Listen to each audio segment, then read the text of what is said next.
Seryoso ka ba? Masaya naman kayo sa relasyon nyo Yang tagal niyong pinagplanuhan yun Excited pa nga kayo, di ba? May babae ba si Gino?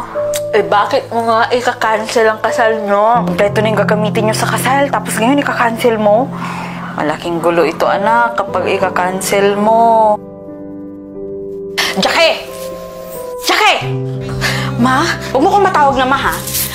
Anong naririnig kong balita na ika-cancel nyo ang kasal nyo? Tapos namin gumastos ng malaki, saka nyo ika-cancel. Kung gusto mong i-cancel ang wedding nyo, ibalik nyo lahat ng nagastos namin.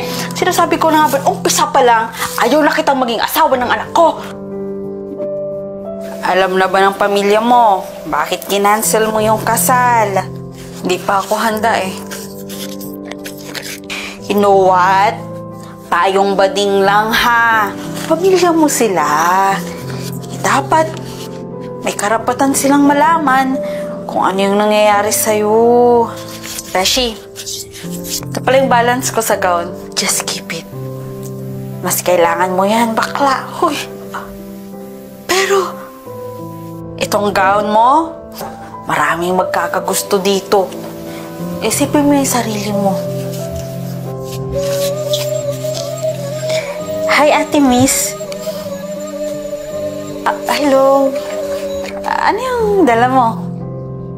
Sabi kasi ng doktor, araw na lang daw yung natitira sa buhay ko. Kaya nagko-collect ako ng mga prayers. Isulat mo yung prayers mo dito, ate.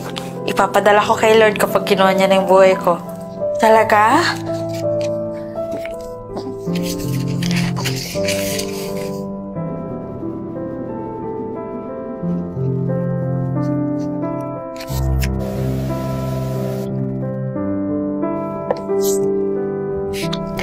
Mauna na ako,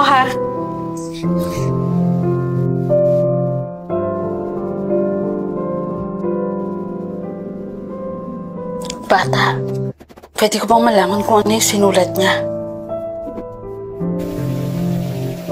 Oh, anak, saan ka galing? Bakit ganyan ang itsura mo? Sinundan mo si Jackie?